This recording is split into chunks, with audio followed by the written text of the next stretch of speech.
Here we are at Redline Motorcycles. I'm just going to give this new Peugeot Speedfight 125 Euro 4 motorcycle a bit of a demo ride. So here we go. Let's see how this little BHU fares today. Water cooled 125, fuel capacity 7.4 litres, which is going to be about 1.5 gallons of fuel.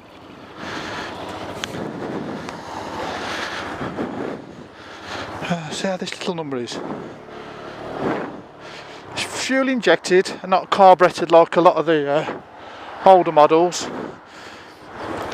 which is going to give better fuel economy.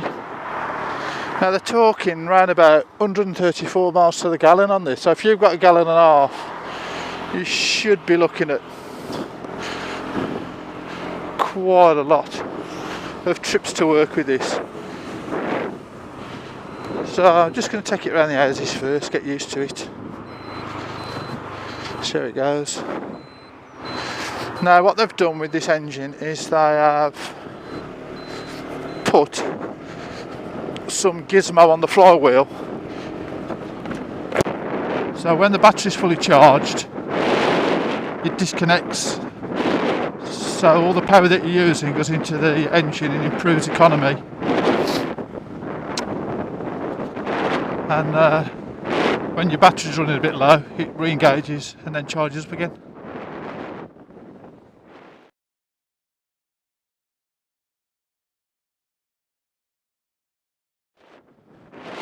Now, some of you that have watched my channel will probably know that I have got a little 125 scooter of my own that I use as my daily hack tune for work in the bad weather when I don't want to use my big bike. So unfortunately I can only compare it to that. But what I will say is that initially getting on this, the delivery of the power to the back wheel is really smooth.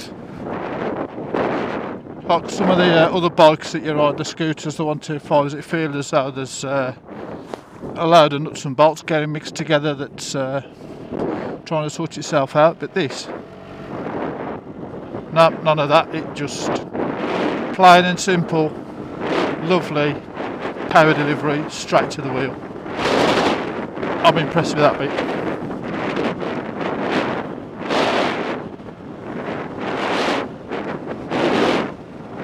So pulling up the hill then, nice and steady. It's just eased up to 30 miles an hour up there, this slope. So I'm not the smallest person. And I can fit my legs in quite nicely. Plenty of room for my legs. Bits and pieces in there. If you've got the bag between your feet. Suspension is a little bit on the firm side, so it's going to give a slightly sportier ride. This goes really well. It's got a better pickup than the old carburetor unit. It's water cooled, it's fairly quiet. As I mentioned when I did the walk around in the shop with the USB port that's on it, the power point that's on it, and also these little touches that day to day everybody uses. Price wise, in comparison with like everything else on the market, then you can buy bikes cheaper than this, scooters.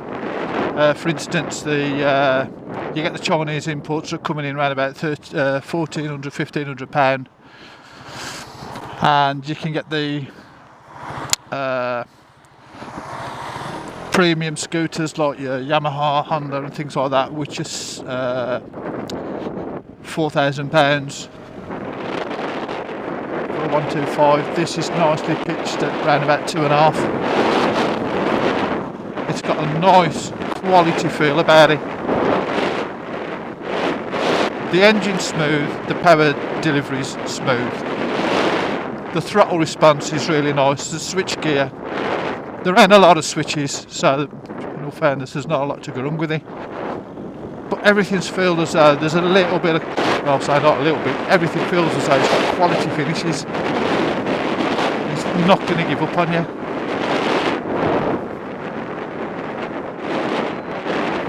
Got a little bit of a dual carriageway, let's see how this fares.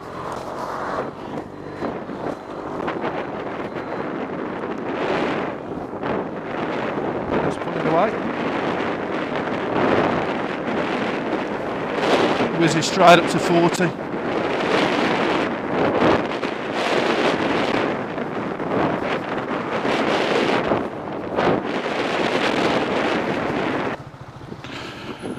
Okay, the brakes on this,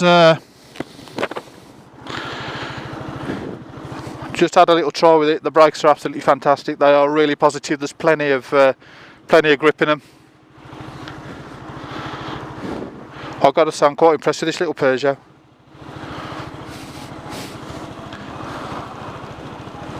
It has lots and lots of nice touches going for it.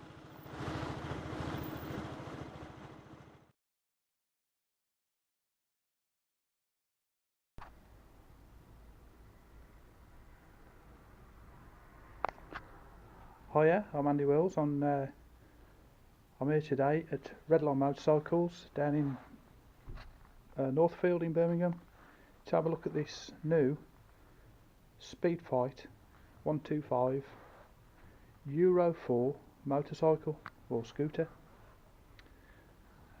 Just having a quick look around it here in the showroom, and it's quite a good looking little scooter for as far as scooters go. It's got a nice colour scheme. See, it comes in different colours, but the black and red, as I say, do suit it quite well. So let's have a look at some of the bits and pieces that are on it. It comes with the obviously it's a 125 Euro 4 spec.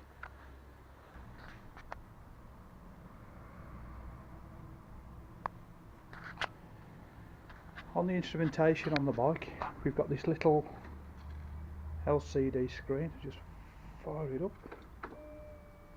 There we go. So on there we've got the speedo that's apparent, engine management light.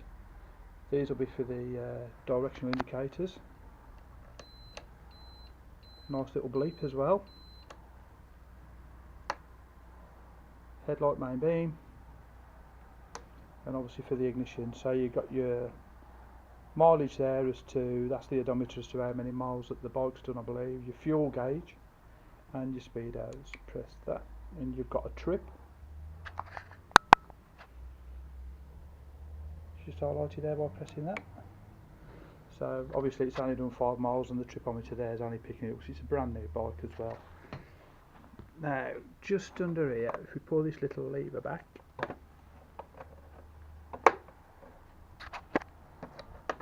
to do this one-handed, you got this little pocket, and in there, if you can see, it's just a nifty little USB port. So, and this bracket here, this thing is for a sat-nav mount, which you can get for this bike, or a phone holder of some description.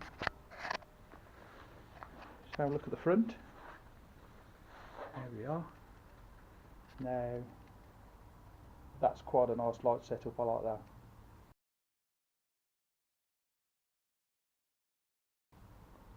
That is really nice. Just have a look, see there,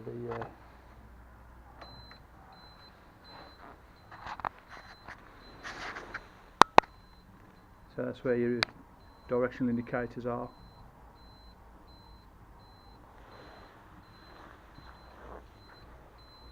So first things, it looks quite modern, quite fresh.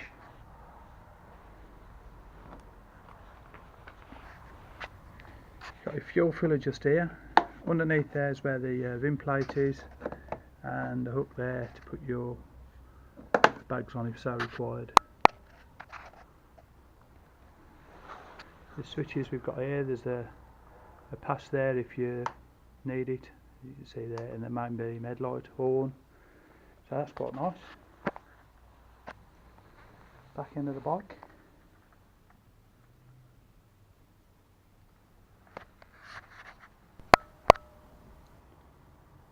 Okay, just looking at the seat release, see how much storage we've got underneath the seat on this. If you turn the key round to open, it clicks at the back, and there we go. Plenty of luggage space under there, room for all the bits and pieces. With it being liquid cooled, I should say, that's where you put your coolant in. But also, a nice little touch here is we've got a proper 12-volt socket, so that can keep stuff charged whilst on the go. The flap there, I should imagine that's to do with getting at the engine bits and pieces. I won't mess with that, but plenty of room.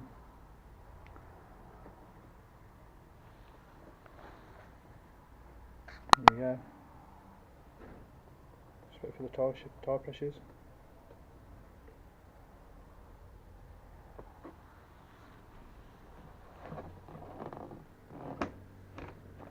It all looks quite nice.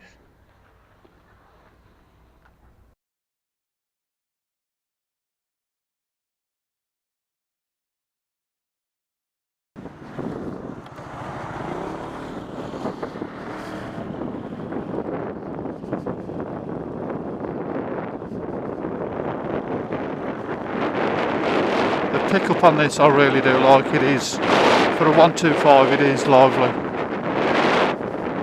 It's not ballistic, it's not you know, 250 sort of thing. It's a 125, you've got to expect what you're getting, but inside instead of having ridden another scooter, this has got some life in it.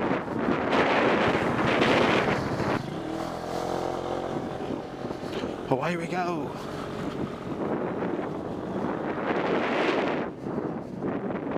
It is nimble.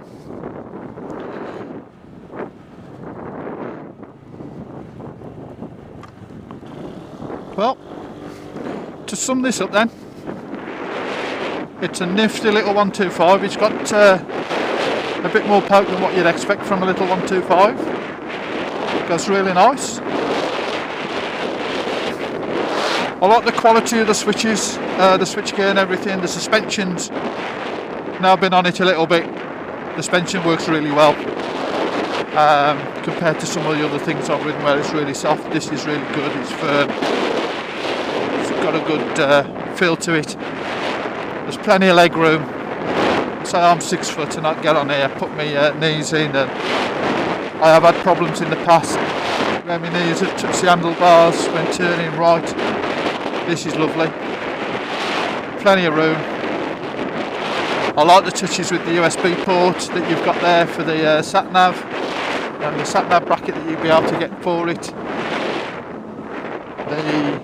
The clever engine system they've got around to providing, you're going to get around about 130 miles to the gallon out of this surely, if the figures are correct. It's a nice little package. Really good little package. I think Peugeot have got something with this. So back into Redline. Obviously where I've had it from. If you go and see Steve, Chris or Jimmy in there, have a chat with them if you're interested in one of these or one of the other Peugeot models. It's got to be worth a look if you're in the market for a 125cc scooter.